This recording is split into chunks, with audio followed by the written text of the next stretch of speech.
నమస్కారం.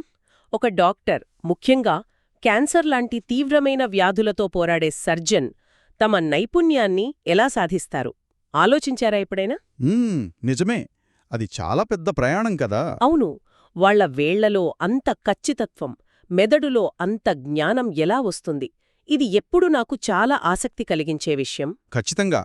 అది నిరంతర సాధన, శిక్షణ ఫలితం. ఈరోజు మనం సరిగ్గా ఇదే విషయంపై లోతుగా మాట్లాడుకుందాం.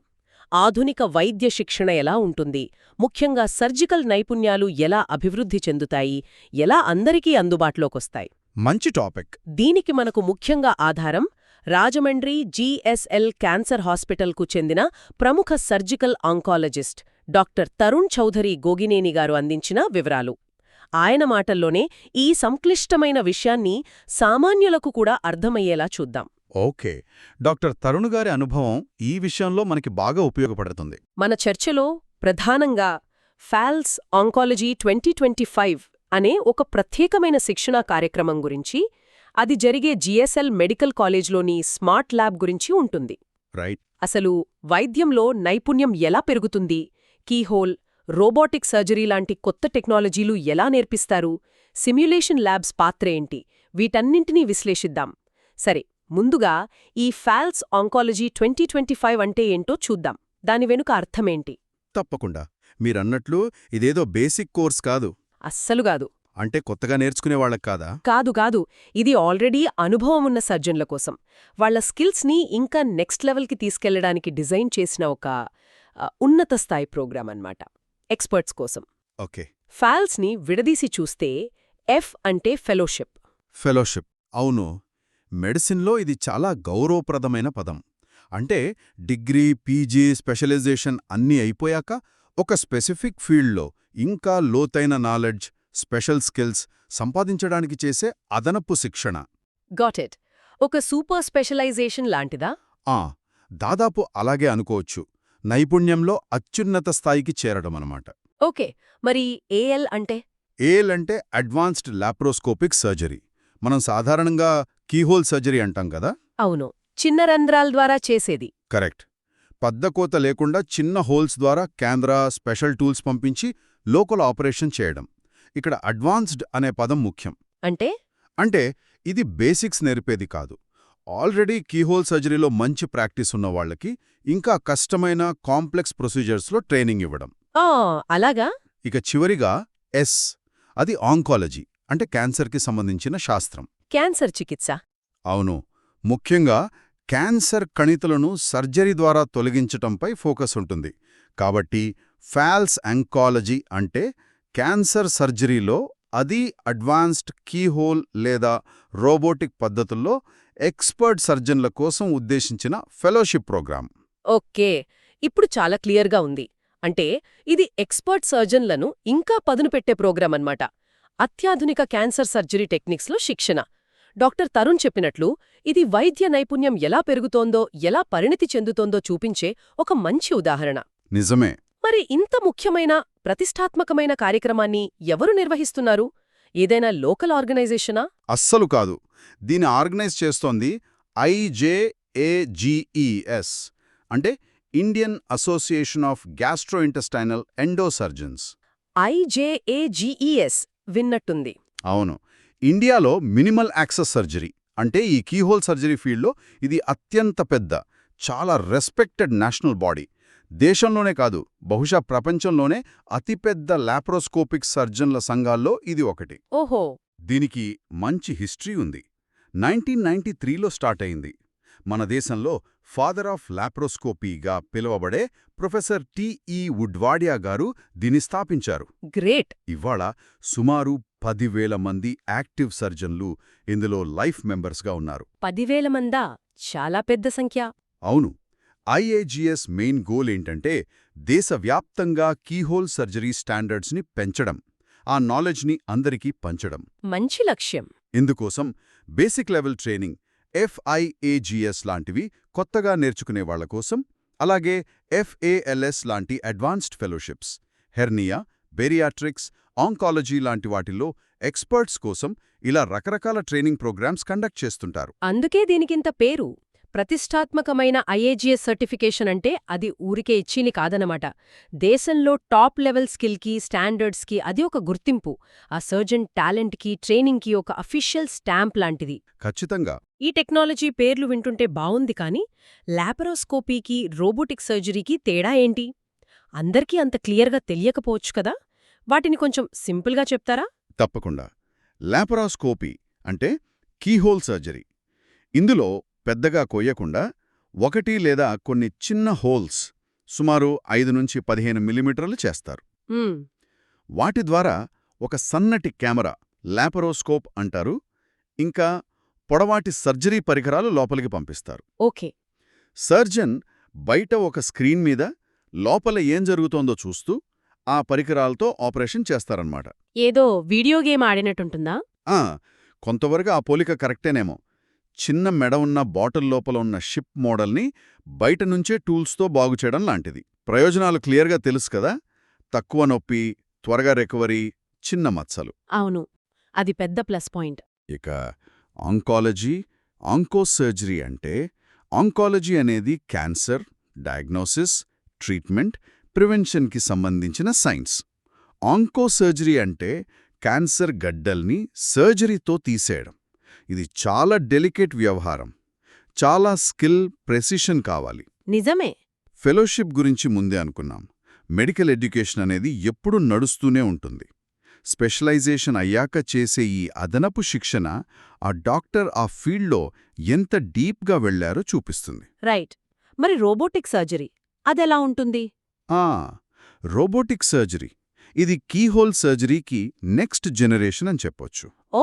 ఇక్కడ సర్జన్ నేరుగా పేషెంట్ పక్కన నిలబడి చెయ్యరు. కొంచెం దూరంగా అదే ఆపరేషన్ థియేటర్లో ఒక కన్సోల్ దగ్గర కూర్చుంటారు. కన్సోల్? అవును. ఆ కన్సోల్ నుంచి పేషెంట్కి కనెక్ట్ చేసిన రోబోటిక్ ఆర్మ్స్ని కంట్రోల్ చేస్తారు. రోబోటిక్ చేతులా? ఎస్. ఈ రోబోటిక్ చేతులు మనిషి చేతి కంటే చాలా స్టేబుల్గా ఉంటాయి. అంటే వణుకుండదు. ఇంకా ఎక్కువ ఫ్రీడంతో మూవ్ అవుతాయి. చాలా యాంగిల్స్లో తిరుగుతాయి. చాలా ప్రిసైజ్గా పనిచేస్తాయి. వావ్. సర్జనేమో 3D హై డెఫినిషన్ కెమెరా ద్వారా లోపల చూస్తూ తన చేతి కదలికలతో ఆ రోబోటిక్ చేతుల్ని నడిపిస్తారన్నమాట. ఇదొక ఎక్స్పర్ట్ సర్జన్ బ్రెయిన్కి ఒక మెషీన్ ప్రిసిషన్ని యాడ్ చేయడం లాంటిది. సూపర్గా ఉంది. కానీ ఈ రోబోటిక్ సర్జరీ అంత బాగుంటే అందరికీ ఎందుకు అందుబాటులో లేదు? ఖర్చు అడ్డంకా, లేక ఆ స్కిల్ ఉన్న సర్జన్లు తక్కువగా ఉన్నారా? రెండూ కొంత కారణమే. రోబోటిక్ సిస్టమ్స్ చాలా కాస్ట్లీ. వాటి మెయింటెనెన్స్ కూడా అంతే. అలాగే వాటిని ఎఫెక్టివ్గా వాడాలంటే స్పెషల్ ట్రైనింగ్ కావాలి. అది కూడా చాలా టైం పడుతుంది. అందుకే ఈ FALS కార్యక్రమంలో లక్కీ డ్రా ద్వారా 3 సర్జన్లకి టాప్ రోబోటిక్ సిస్టమ్స్ మీద 3 నెలల ఫ్రీ ట్రైనింగ్ ఇవ్వటమనేది చాలా చాలా పెద్ద విషయం. అవును, అది గొప్ప అవకాశం కదా. ఇది కాస్ట్లీ ట్రైనింగ్ని అందుబాటులోకి తేవడమే కాదు, కొత్త టెక్నాలజీని నేర్చుకోవడానికి సర్జన్లను ఎంకరేజ్ చేస్తుంది. డాక్టర్ తరుణ్ చౌదరి గోగ్నేని లాంటి నిపుణులు కూడా లేటెస్ట్ టెక్నాలజీని ఎప్పటికప్పుడు నేర్చుకోవడం ఎంత ముఖ్యమో చెబుతుంటారు. అంటే లాప్రోస్కోపీ, రోబోటిక్స్ ఇవన్నీ పేషెంట్కి తక్కువ గాయంతో మంచి రిజల్ట్స్ ఇవ్వడానికే. చాలా బావుంది. సరే, ఇప్పుడు ఈ FLOS ఆంకాలజీ 2025 కోర్సు వివరాలు చెప్పండి. ఎప్పుడు, ఎక్కడ, ఎలా జరుగుతుంది? తప్పకుండా. ఈ ప్రోగ్రాం 2025 నవంబర్ 14, 15, 16 తేదీల్లో రాజమండ్రిలోని GSL మెడికల్ కాలేజు క్యాంపస్లో జరుగుతుంది. 3 రోజులు. ఓకే. ఇది కేవలం లెక్చర్లు వినడం కాదు. ఇందులో దేశ విదేశాల నుంచి వచ్చిన టాప్ ఎక్స్పర్ట్స్ ఇచ్చే లెక్చర్లుంటాయి, కొన్ని కాంప్లికేటెడ్ కేసుల గురించి ప్యానెల్ డిస్కషన్స్ ఉంటాయి, ఇంకా ముఖ్యంగా చేతులతో నేరుగా ప్రాక్టీస్ చేసే సెషన్స్, హ్యాండ్స్ ఆన్ ట్రైనింగ్ ఉంటాయి. హ్యాండ్స్ ఆన్ ట్రైనింగ్ అది ముఖ్యం కదా. చాలా ముఖ్యం. థియరీ నాలెడ్జ్ని, ప్రాక్టికల్ స్కిల్ని కలపటమే దీని ఉద్దేశం. సర్జన్లు కొత్త టెక్నిక్స్ గురించి వినటమే కాదు, వాటిని సిమ్యులేటర్స్ మీద, ఇతర మోడల్స్ మీద ట్రై చేసి చూడొచ్చు. ఆ ఫ్రీ రోబోటిక్ ట్రైనింగ్ లాటరీ కూడా ఇందులోనేనా? అవును. అది కూడా ఈ ప్రోగ్రాం యొక్క అడ్వాన్స్డ్ నేచర్ని, టాలెంట్ని ఎంకరేజ్ చేసే విధానాన్ని చూపిస్తుంది. ఇప్పుడు అసలు పాయింట్కొద్దాం. ఈ ట్రైనింగ్ జరిగే ప్లేస్ రాజమండ్రిలోని GSL స్మార్ట్ ల్యాబ్. దాని స్పెషాలిటీ ఏంటి? ఎందుకంత ముఖ్యమంటున్నారు? GSL స్మార్ట్ ల్యాబ్ ఇది ఈ ట్రైనింగ్కి వెన్యూ అవ్వడం నిజంగా ఒక హైలైట్. అది కేవలం ఒక ల్యాబ్ కాదు, ఒక world class medical and surgical training centre. అత్యాధునిక సిమ్యులేషన్ టెక్నాలజీ అక్కడ ఉంది. సిమ్యులేషన్ అంటే అంటే వాస్తవ పరిస్థితులను కృత్రిమంగా సృష్టించి శిక్షణ ఇవ్వటం. ఇందులో ముఖ్యంగా 3 విభాగాలున్నాయి. చెప్పండి. 1 సిమ్యులేషన్ ల్యాబ్. ఇక్కడ virtual reality VR based trainers ఉంటాయి. ఉదాహరణకి లాపరోస్కోపీ మెంటర్ లాంటివి. వీటి మీద సర్జన్లు నిజమైన ఆపరేషన్ చేస్తున్న ఫీలింగ్తో కంప్యూటర్ స్క్రీన్ మీద చూస్తూ ఎలాంటి రిస్క్ లేకుండా కాంప్లికేటెడ్ సర్జరీలను ఎన్నిసార్లైనా ప్రాక్టీస్ చేయొచ్చు. అంటే తప్పు చేసినా పర్లేదా? పర్లేదు. అదే దీని బ్యూటీ. తప్పుల నుంచే నేర్చుకుంటారు. పేషెంట్కి ఏ హాని జరగదు. గ్రేట్. రెండవది స్కిల్స్ ల్యాబ్. ఇక్కడ అడ్వాన్స్డ్ మానికెన్స్, మానవ నమూనాలు, వేరే ట్రైనింగ్ టూల్స్ ఉంటాయి. వీటి మీద సూచరింగ్, కుట్లు వేయడం, నాట్స్ వేయడం లాంటి బేసిక్ సర్జికల్ స్కిల్స్ని పర్ఫెక్ట్ చేసుకోవచ్చు. ఓకే. మూడోది వెట్ ల్యాబ్. ఇది చాలా ఇంట్రెస్టింగ్. ఇక్కడ యానిమల్ టిష్యూ మోడల్స్ మీద సర్జన్లు ప్రాక్టీస్ చేస్తారు. యానిమల్ టిష్యూ మీద? అవును. దీనివల్ల VR సిమ్యులేటర్లో దొరకని రియల్ టచ్ ఫీల్ వస్తోంది. టిష్యూని పట్టుకున్నప్పుడు, కట్ చేసినప్పుడు కలిగే ఆ ఫీలింగ్ సర్జరీలో చాలా ఇంపార్టెంట్. అది ఇక్కడ బాగా అనుభవంలోకి వస్తోంది. అద్భుతం. ఈ మొత్తం సిస్టమ్ వెనుక ఉన్న మెయిన్ ఐడియా పేషెంట్ సేఫ్టీకి ఫస్ట్ ప్రయారిటీ ఇవ్వడం. ఒకప్పుడు సర్జన్లు సీనియర్ల పర్యవేక్షణలో నేరుగా పేషెంట్ల మీదే ఎక్కువ నేర్చుకునేవాళ్లు. అది అవసరమే అయినా ఆ లెర్నింగ్ ప్రాసెస్లో కొంత రిస్క్ ఉండేది. అవును, ఉంటుంది కదా. కానీ ఈ సిమ్యులేషన్ ల్యాబ్స్ ఆ పరిస్థితిని మార్చేశాయి. ఒక పైలట్ ఎలాగైతే ఫ్లైట్ సిమ్యులేటర్లో 100 గంటలు ప్రాక్టీస్ చేశాకే రియల్ ఫ్లైట్ నడుపుతాడో, అలాగే ఇక్కడ సర్జన్స్ కూడా సేఫ్ ఎన్వైర్న్మెంట్లో కాంప్లెక్స్ ఆపరేషన్స్ని పదే పదే చేసి స్కిల్స్ పర్ఫెక్ట్ అయ్యాకే పేషెంట్ మీద చేస్తారు. డాక్టర్ తరుణ్ గారు కూడా ఇదే చెప్పారు. సిమ్యులేషన్ అనేది థియరీకి, రియల్ ఆపరేషన్ థియేటర్కి మధ్య ఒక స్ట్రాంగ్ బ్రిడ్జ్ లాంటిదని. ఇది మెడికల్ ఎడ్యుకేషన్లో ఒక రెవల్యూషన్. నిజంగా గ్రేట్. ఇది కేవలం సర్జన్ల స్కిల్స్ పెంచడమే కాదు, పేషెంట్ సేఫ్టీకి, మెడికల్ ఎర్రర్స్ తగ్గించడానికి వేసిన బలమైన పునాది లాంటిది. భవిష్యత్తు వైద్యం ఇక్కడే తయారవుతోంది అనిపిస్తుంది. కరెక్టు. ఇంత ట్రైనింగ్, ప్రాక్టీస్ తర్వాత IGAS వాళ్ల FALS సర్టిఫికేషన్ ఎలా వస్తుంది? ఈ 3 రోజుల కోర్స్ అయిపోగానే ఇచ్చేస్తారా? అక్కడే ఉందసల విషయం. లేదు, ఆ ఫెలోషిప్ సర్టిఫికెట్ అంత ఈజీగా రాదు. రాజమండ్రిలో జరిగేది ఫౌండేషన్ కోర్సు మాత్రమే. అది మొత్తం ప్రాసెస్లో ఫస్ట్ స్టెప్. ఓకే. తర్వాత ఈ కోర్సు చేసిన క్యాండిడేట్స్ 2026 ఫిబ్రవరిలో ముంబైలో జరిగే IGAS LSA 2026 యాన్యువల్ నేషనల్ కాన్ఫరెన్స్కి అటెండ్ అవ్వాలి. IGAS ఎల్సా అంటే? ఎల్సా అంటే endoscopic and laparoscopic surgeons of Asia. అది ఇంకా పెద్ద ఇంటర్నేషనల్ కాన్ఫరెన్స్ అన్నమాట. Oh, international level. అవును. అసలైన fellowship exams, theory, practical, viva అంటే ఓరల్ ఎగ్జామ్ ఆ ముంబై కాన్ఫరెన్స్లోనే జరుగుతాయి. అక్కడ పాస్ అవ్వాలా? అవును. ఆ టఫ్ ఎగ్జామ్స్లో పాస్ అయిన వాళ్లకి మాత్రమే ఆ prestigious FALS oncology fellowship certification ఇస్తారు. సో ఇది కేవలం అటెండెన్స్ సర్టిఫికెట్ కాదు, నేర్చుకున్న స్కిల్ని ప్రూవ్ చేసుకునే పరీక్ష అన్నమాట. ఓహో, అంటే ఇది చాలా డీప్, రిగరస్ ప్రాసెస్. ఆ సర్టిఫికెట్ వెనక ఇంత కష్టం, కమిట్మెంట్ ఉంటాయన్నమాట. ఇప్పుడు నాకు డౌట్. ఇదంతా బాగుంది, top level training, great technology.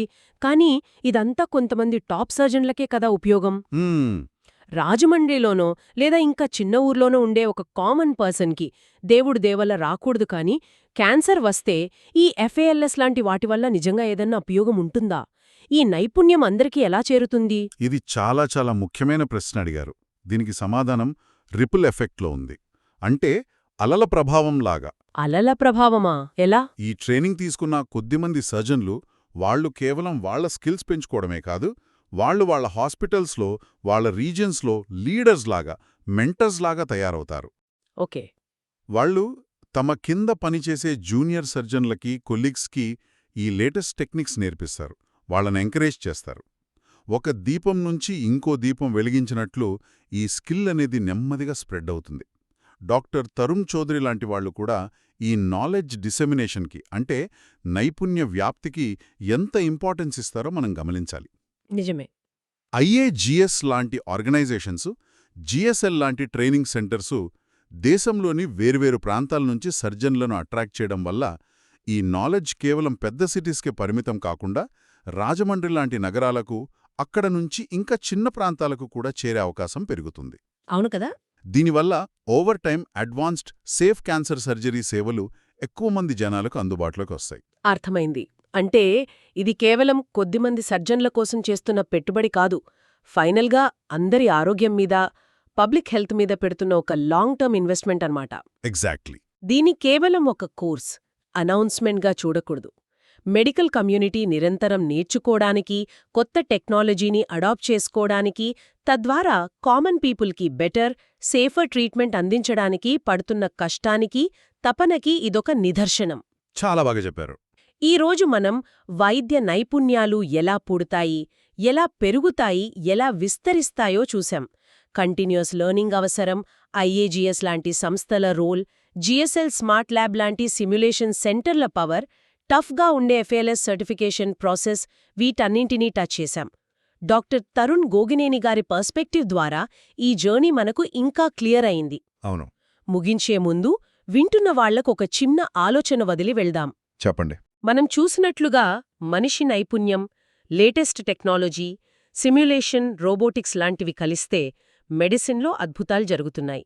ఇదే ప్రిన్సిపల్, అంటే ఎక్స్పర్ట్ హ్యూమన్ స్కిల్ని, సేఫ్ ట్రైనింగ్ మెథడ్స్, సిమ్యులేషన్ లాంటివితో, టెక్నాలజీ హెల్ప్తో ఇంకా షార్ప్ చేయడం ఫ్యూచర్లో ఏ ఇతర కాంప్లెక్స్ ప్రొఫెషన్స్ని ఎక్కువగా ఇంపాక్ట్ చేయొచ్చు అనుకుంటున్నారు.